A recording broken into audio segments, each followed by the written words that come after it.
Hey everybody, this is Casey, and you're hanging out with me on the Wall to Wall Country Show on this Wednesday. And very excited today. I have an amazing artist on the schedule, and so excited to have this lady on board. Pennsylvania native, hails from Bloomsburg, Pennsylvania, so she's already got a double thumbs up in my category for that. American country singer, songwriter. Her career has spanned decades. She's been recognized for an amazing voice. People magazine actually called her the country's Bonnie Raitt, which is saying something. She's rubbed elbows with some of the greats, including people like Willie Nelson, Bobby Bare, Glenn Campbell, tipped her toe into the acting and the radio show business, and as a current independent artist, gonna be releasing some new music. So excited to talk about that. Please make welcome to the show my new friend, Lacy J. Dalton. Hey, Lacy, how are ya? Oh, Casey, I'm great. It's such a beautiful day. I live out here high up in the mountains near the old town of Virginia City, which is above Reno, Nevada. And it is an absolutely clear, it is the most beautiful fall day you could ever imagine. The sky is so blue, it breaks your heart. And I'm just happy to be alive today. I've got a nice fire going in the fireplace, and the dog's here lying in front of me, and the other dog's out on the porch barking her head off, which I hope you guys can't hear on the radio. But it's a good day. It's going to be a good day, I think. Awesome. And that's a great way to start your day, with that kind of attitude. And Lacy, I have to say, man, we could probably talk for hours about everything that you've accomplished in your career and just, the accolades that go along with the name Lacy J. Dalton. But just real quick, for people who may or may not know, what I'd like to do is go back to your roots to here in Pennsylvania as a Pennsylvania girl. How did it all get started? I mean, it's kind of encouraging to know that you can be from a little town in Pennsylvania, Bloomsburg, Pennsylvania, where there's festivals and truck racing and that, and end up being a great icon in the country music industry. Take us on a little journey. I'd love to hear the story. I will be happy to do that. Casey, I was born into a very musical family. My dad played all the stringed instruments. My mother played guitar and sang harmony.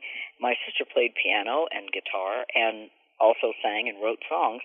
And I was really the unmusical one in the family. I can remember as a little kid, we had a big round table in the kitchen, and they would be playing music, and I'd be sitting underneath that table listening to them. And I listened and listened for years. I remember there was one song, my dad used to sing a song when I was a kid and Old Shep was a pup. Elvis Presley recorded it later, but it's the saddest song. I cannot sing that song to this day without crying. Aww. I cannot sing the song I can't perform the song because I can't. It just tears me up. I love dogs, and that song is and maybe that was why. Maybe music moved me so much as a little kid, because I remember sitting there, I put my fingers in my ears when they sang that song, so I didn't have to hear it, but I could still kind of hear it anyway, and it just always just fried me. And that may be why I didn't sing along or anything, but then I remember going to the movies and seeing Snow White, and I remember seeing, I know you, I walked with you once upon a dream. And I was sitting in the bathtub. We had an old clawfoot bathtub in our old house in Pennsylvania. And I was sitting in about 3 inches of water, and it made a great little recording place. It was very echoey. And I sang that, and I thought, oh, I can do that. And that's how it started. Wow. That's pretty amazing that it all starts with a great classic movie like Snow White. That's amazing. Well, it was I just didn't know I could sing until then. Yeah. And then I just did it. I just sang, and I went, oh, I can do that. Well, but I came by it rightly, because I heard music from the time I was born. The time I was born, my father would, have me sitting next to him playing the guitar or the banjo or mandolin or whatever. And so I think, we're at the northern tip of the Appalachian Mountains there. And there was, my father did very, very old traditional country. I remember his favorite song was, give me 40 acres and I'll turn this place around. And then, of course, we had, the only pop music we ever heard were things like Perry Como. Mm-hmm. And I remember my mother had one record. We didn't have very much money. and my mother had one record, and it was the Tennessee Waltz. No. And I heard that over and over again. She loved that song. And later on, I changed the time signature a little bit on the song and redid it and had a hit on it. It was one of the first hits I had after going to CBS Records in Nashville. That's pretty amazing. How did you make the move, though, from, I mean, as I know, you worked your way through it. It wasn't one of those, immediate stardom kind of things where you see a lot today in like these TV shows and stuff. You get on there and next thing you know, you're an artist. You struggled. You had to pay your dues. You worked to it. How did you end up in Nashville? What was your break that had that happen for you? It's kind of a long story, but I ran off. I was playing at the Bloomsburg County Fair. Not playing, I was working there selling jewelry for Big Joe Ryan, who came from Philadelphia. And every year, Big Joe Ryan would come to the Bloomsburg Fair, and all his kids would work for him selling jewelry. And, gee, you made like $100 a week. It was like a big deal. Of course, you worked for about 100 hours a day, but it was good. It was wonderful work, and I was working across the way from a guy selling psychedelic posters. And I just took one look at this guy and was instantly attracted to him. And he was a guitar player, quite a good one. And he decided that we got to be friends, and he asked me, "Do you want to change your life?"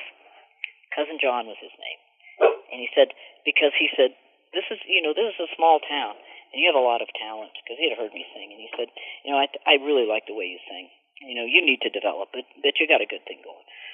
And why don't you come with me, and we'll go out to California, and we'll live in we'll do the whole flower child thing. So I ran off with this rock and roll guitar player, turned 21 on the trip, and we all the way from Tunkhannock, Pennsylvania, to the California line. We were in a blizzard that was so bad it was like a whiteout, and I had to sit sideways in the seat of the Carmen Ghia. We had tied the door shut because the door didn't stay shut. I had $20 in a suitcase full of books and an old guitar that my father gave me. And that was how I came to California. When we hit the California line at State Line up in Lake Tahoe, the sun burst out of the clouds, and there were icicles hanging from the trees. And they were all lit up with this incredible sunshine. And, the West is so clear. The sky is so clear. And up there in Lake Tahoe with these beautiful pine trees and that lake, and I just thought, oh, I have arrived. I never wanted to go to California. I always thought it would be like one long Orange Julius stand. And I thought it would be horrible. I didn't have any interest in the whole surfing thing or anything like that. But I knew that my destiny lay there. And when I arrived at State Line, and the sun burst out and was glittering off those icicles and the snow on those pine trees and the lake, I knew that I had done the right thing. I had followed my destiny. I had followed that inner guide that takes us places, and I ended up in California. And years later, I made a demo I actually made a little record in a friend's garage, and I sent it to a friend of mine who was a criminal attorney, quite a famous one down in Los Angeles, and he didn't recognize my name because I'd gotten married in between the time that I had known him and made this record.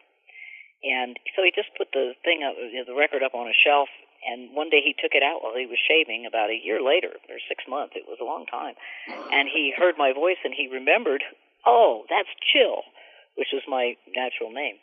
And he found out how to call me and called me right away and said, this record, this isn't that good, but you are. I like what you're doing, and you need to come down here. I'm going to put you with the best studio musicians, and we're going to make a demo, and we're going to get you a deal, and it's going to be in country music, so get over it.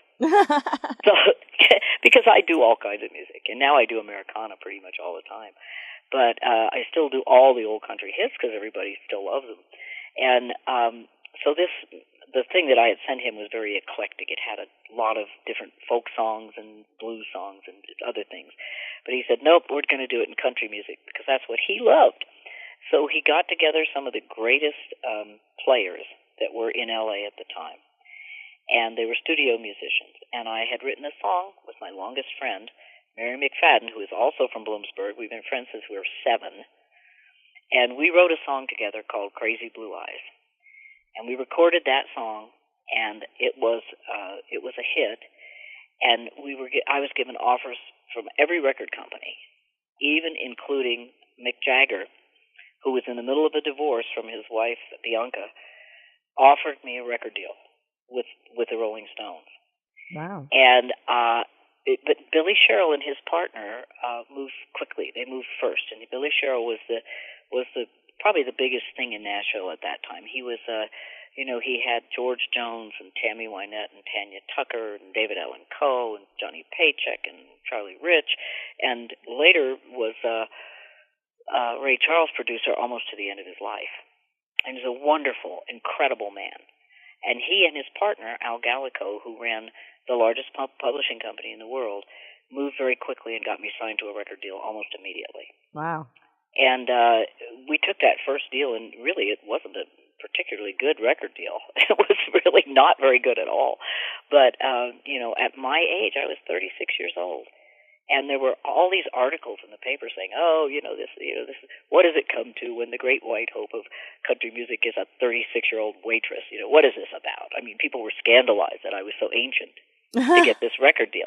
So I always had that prejudice. I always had a lot of age prejudice. I can say now I'm 71 and I'm still out doing music and I'm still singing and I'm still making records. And musicians don't have to get old. We don't have to. There's something about music. Look at Willie Nelson. Look at Merle Haggard. Look at those guys.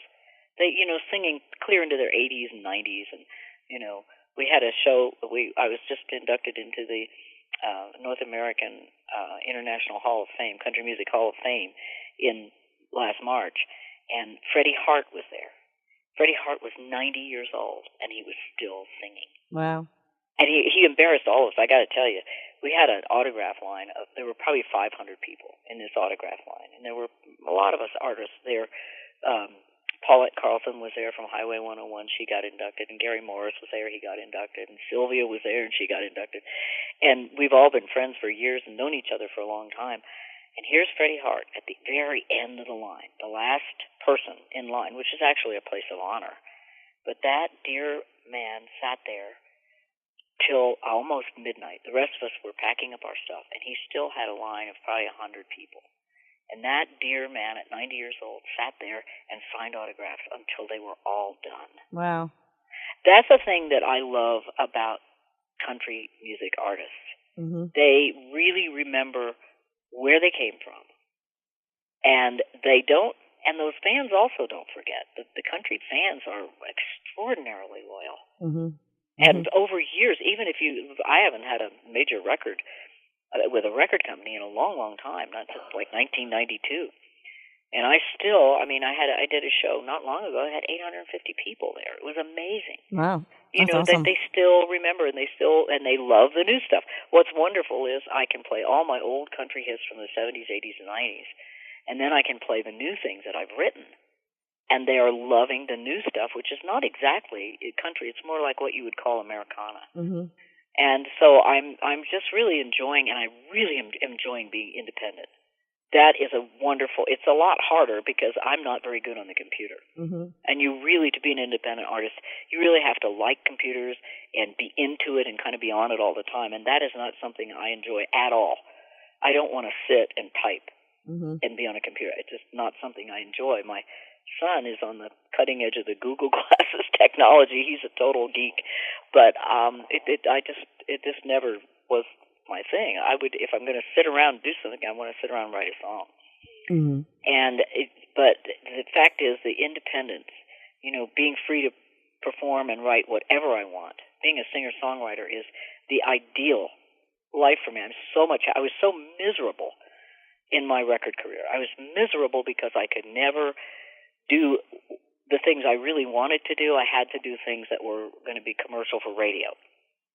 And so half of every commercial record I ever made was stuff that I didn't hate, and some of them I really loved, like 16th Avenue, which is a wonderful song, and has Billboard magazine called it one of the 100 best country songs ever, written by a fellow Pennsylvanian, Tom Schuyler, who actually lived that song, Casey. He started out, he was living in his car. He was a carpenter in my friend Even Stevens' studio. And he gave Even Stevens this song, 16th Avenue. And Even loved my voice and took the song to Billy Sherrill for me. And that song became this enormous hit.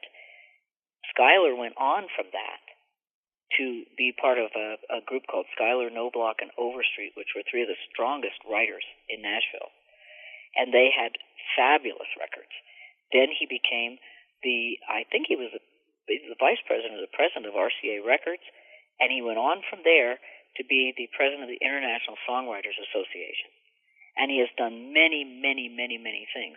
But the story of that song, 16th Avenue, was really the story that he lived. He actually wrote that, and he actually lived it. He went from nothing to the very top of the world in country music, and that can happen, and it is wonderful when it happens for someone as talented and as wonderful as the guy who wrote 16th Avenue. I wish I'd written it. That's awesome. Well, you have some great songs, but I'm going to have to take a quick break. But what I'd like to do is come back and remind people about some of the stuff that you've had some great success with, including Crazy Blue Eyes and 16th Avenue, which is your signature song, as you mentioned. But when we come back, if you have a minute to hang in there, I'd also like to talk about some of this new music and this new project you're working on. Do you got a few minutes to hang in there yet, Lacy? I would love to. Casey, thanks so much for your interest. I sure would. All right. Well, hang on a second. We're going to be back with more Lacy J. Dalton. What an amazing woman. A great story. We're going to come back with a couple of her songs that's going to bring back some memories, I hope. Crazy Blue Eyes and also 16th Avenue. And then we're going to chat with her some more about some new stuff that she's doing and find out where she is in today's time frame. We'll be back in just a bit right here on Penn's Peak Radio. And back there, you just heard some great music that should bring back some memories, Crazy Blue Eyes. And also we heard Lacy J. Dalton's signature tune, 16th Avenue. Now, you've had some other great songs also that people might remember, right, Lacy? Well, I think, I'm glad you asked, because there was one, the last really big record that I had with a record company was in 1992. And it came out, it happened to be Even Stevens, the man who actually brought me 16th Avenue years before. And he wrote, along with Hillary Cantor, this incredible song called Black Coffee. And that song went top. I think it only went to 7 in the United States. But it sold and sold and sold, and it went number 1 in just about every other country in the world. Wow. Nice. And it's still remembered. Was a very big song for me. It's a fun song to do. It's more of a pop song, actually, than a country song. But it did do very, very well in country music. And, of course, we had Taken It Easy, which I wrote with Billy Sherrill and his nephew, and we...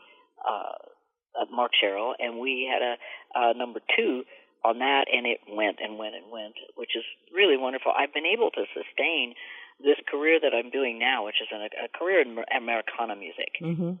In 2003, I made a CD called The Last Wild Place. And then in about 2004 or 5, I added to all that singer-songwriter stuff that I'd done, a lot of the former hits, but done with my own band in my own way, in my own studio. Mm-hmm. And that CD, we had a song on there called "Slip Away," which I had never recorded before, and that my old lover had written for me.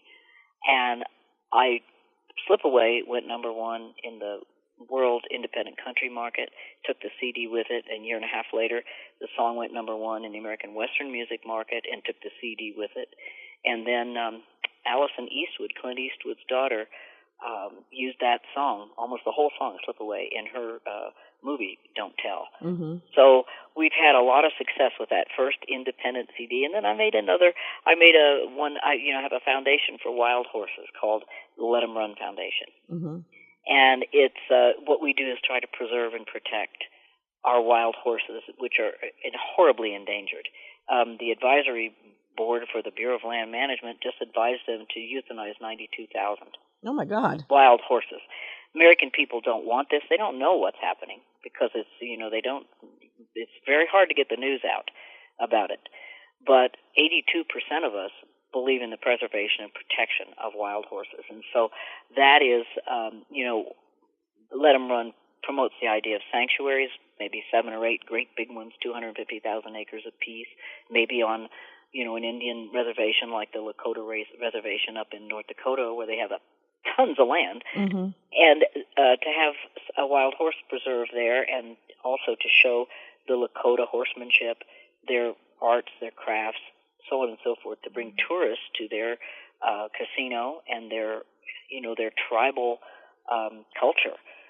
That would be one way to preserve wild horses. These are the kind of ideas we promote in the Let 'em Run Foundation. But I had a song called Let 'em Run, and I did a CD, an independent CD for the wild horses, myself and some very wonderful friends, and every penny from that CD for years has gone to the advocates who are boots on the ground, rescuing these wild horses, the little babies. We have a thing going on, Casey, I don't know if anyone out there knows about it, but some of the Northwest Indian tribes, there are just too many horses on their lands. They wait till the mares get heavily pregnant. Then they send them to auction for slaughter. Yeah. And the horses are so traumatized, the mares, that they often have their babies in the sale yard. And for years, they clubbed those babies to death and threw them on an ash heap, or shot them and threw them on an ash heap. And now we have a couple of advocates that can work with these Indian people, and we can get these babies. And we do a lot of that work. I work very closely with an advocate named Palomino Armstrong, who has an organization called chilipepper.org. It's ChillyPepper.org. And we raise money to help her rescue these little orphaned babies. Aww. And it's an expensive proposition, because a lot of times the horse needs that first milk from its mother, can't survive. Mm-hmm. And they don't get that. Mm-hmm. But you can buy it and give it to them. But it's about $100 to do it every time you do it. And so if you have 25 babies, that's a lot of dough. Yeah. So we raise money, and Let 'em Run Foundation, that's what my foundation does primarily, is to raise money. Mm-hmm. Then if you have anybody out there in Radioland who loves the wild horses, I can tell you that we have about a 3% administration fee, which most charities have about a 36%. We are all volunteer. All of our money goes, just about all of our money, what we don't need for fees and so on, and just to stay in business, goes directly to the wild horses. And so if you want to donate to us, I know who is doing the real work and who is not, and we make sure the people who are doing the real work get the real money. So it's Let 'em Run, it's LET''EM RUN, letemrun.org. And the key song, the title song of A Wild Horse Crossing CD, which is the independent CD we made after The Last Wild Place, is Let 'em Run. The song's called Let 'em Run. Awesome. And then after just a few years ago, I got together with my friend Stephen Swinford, and we made a CD which was a tribute to the great Hank Williams Sr. It's called Here's the Hank. Mm-hmm. So we have that, and right now I'm working on, we have out at this moment, we wrote a song about our dog who destroyed Christmas. Oh, geez, okay. And we have a video, and you can go, it's free, you can go to YouTube and go to Lacy J. Dalton and Carl the Christmas Dog, and you can watch the video at no charge, and if you like the song, you can download it on CD Baby for 99 cents. But Carl killed Christmas in 2015. Oh, gosh. And so actually, I think it was, it was 2015, and this is a little movie about what Carl actually did. And Carl actually had his first appearance November 25th at Sutter Creek, California. He actually, after waiting patiently for 3 years, he made his stage debut on November 25th in Sutter Creek, California. And later he relaxed on the sidewalk and, greeted his fans and posed for photos. And now there's no living with him. And he has this cape. He has to wear this cape. And, it's just impossible, really. Lacy, he'll have his own website soon. You've been talking about a lot of different things, the Let 'em Run Foundation and Carl the Christmas Dog. I'm assuming that most of where people want to find more information about this stuff is on your website. That's right. That would be a great place, and that's just LacyJDalton.org. I think you can get there from .com too, but it's .org. And we'd love to have you come visit the website. We'd love to have you see all the things that we're doing. I've been doing a project for the last 2.5 years with my guitar player, 2 days a week, we drive over to California, which is about an hour and a half away, to Susanville, California, and we teach songwriting and guitar at a level 4 prison over there called High Desert State Prison. That's 20 to life is a level 4. And these gentlemen have not had programs at that prison since the 80s. So they are thrilled to be learning. We have a band now, and they've written some incredible songs. There's some really incredible country songs that they've come up with, and some fabulous reggae songs and rap songs, and we're noticing a huge difference in the men after they get into programs like this. Great. It's just amazing. We're changing lives up there, and it's something that I've been very grateful to do with my life, and it's given me back a whole lot more than I've given into it. Well, it sounds like you're crazy, crazy busy with all these different things you have going on. I don't know how you keep up with it all. I don't. Actually, a lot of things do fall through the cracks. Where I've just had some wonderful people join up with me to help me with things, and we're just in the stages of trying to organize how we're going to do things to be able to get all this stuff that we're doing done in a way that's really effective. And it has been pretty hectic. I also have a radio show on Wednesdays on AmericaMatters.us. I have a show called Mustang Matters, and it's all about wild horses. So if you like wild horses, you can tune in on the internet at AmericaMatters.us. Mustang Matters. Mustang Matters. I figured it had to be about the horses when I heard the title of the show. Plus, you're also writing some new songs and possibly going to have some new music out too. Like you don't, like you have nothing else to do with your time, Lacy. I mean, my goodness. Actually, that's the thing that has really probably been. I got a divorce about 10 years ago, 12 now, I think. And when my husband left, he took our recording studio, which was really a sad thing. I loved having the studio right in the house. I loved being able to record right here with my own musicians. That CD, The Last Wild Place Anthology, I think is the very best work I have ever done. And it was, it was recorded here, and the players are great. And I didn't change the hits too much. I just played them with my own guys and my own arrangements. Because I don't know about you, but when I hear a hit song, if it departs too much when someone does it later in a different style, I don't usually like it that much. If it's just too different from what I was used to hearing that I loved in the first, sometimes it's great, but a lot of times it's not. And I just thought, I'm going to stay pretty close to the old arrangements, pretty close, but I'm also going to take some liberties. So that has all the hits. I remember when I did Black Coffee, the writers called me up, even Stevens and Hillary Cantor, and said, we like this better than the studio version. And I was really flattered because I had a wonderful producer, Tom Bocci, and my ex-husband was a fabulous engineer, and he did a wonderful job, engineering the thing, and I'm really proud of it. And I haven't had those same gifts around. I have about 30 new songs that I've written, and I really want to get to the studio, but I haven't found the right spot or the right people yet. Okay. I want it to be really honest. I want it to be simple. I don't want a lot of complicated pitch, I don't want to have pitch correctors on my voice or anything like that, or any of that electronic stuff. I just want it to be, just to be the real deal. And so, that's what we're aiming to do, and I certainly have these songs. I'm just starting to show a lot of them, and people are loving them live. And so I feel really confident that when we find the right place to do it, and a comfortable place where we can do it affordably, that we're going to have another CD, another Americana CD that's just as strong as that first one we made. And I'm looking forward to that, Casey. Well, I think your fans are going to be looking forward to it as well, including myself. But I think what we'll also do is, now this whole show gets recorded, and we air it back this coming Sunday, so people will have the opportunity to hear all this again. And I think we'll go close out the show with Black Coffee to remind people about that song that I know might, really, remind people of the caliber of kind of performer you are. But my gosh, Lacy, you're crazy. But more information more information about everything you have going on, I guess the best place would be to go to the LacyJDalton.org website. You can find out about your Mustang Matters show, the Let 'em Run Foundation, Carl the Christmas Dog, your new music, your tour, where you're going to be performing. My goodness, you got any plans? Not that you have time for something new and exciting in 2018.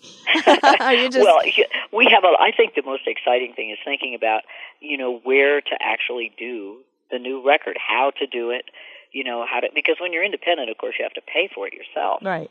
So it's an expensive proposition if it doesn't have to be, but the last one, I think, cost me about $27,000 to create. Mm-hmm. It doesn't have to be that expensive anymore. The technology has changed. People are doing CDs at their kitchen tables now with the technology the way it is, or parts of their CDs that way. So I think we can cut some corners, but I need to find the right place and the right producer. I really think it's important to have a producer. I co-produce always on my stuff, but it's good to have another ear. Mm-hmm. Mm-hmm. You can kind of get too close to things when you're in the middle of working on them. So I'm looking for, somebody who can produce that sort of a sound that I know I'm going to like, that's subtle and not too busy, and really get my voice is a little bit hard to record. We went through 50 microphones when I was with Jimmy Vaughn at one of the 5 record companies I was with him. We one time tried about, 50 mics. Mm-hmm. And the one that records me the best is the old German Neumann mic.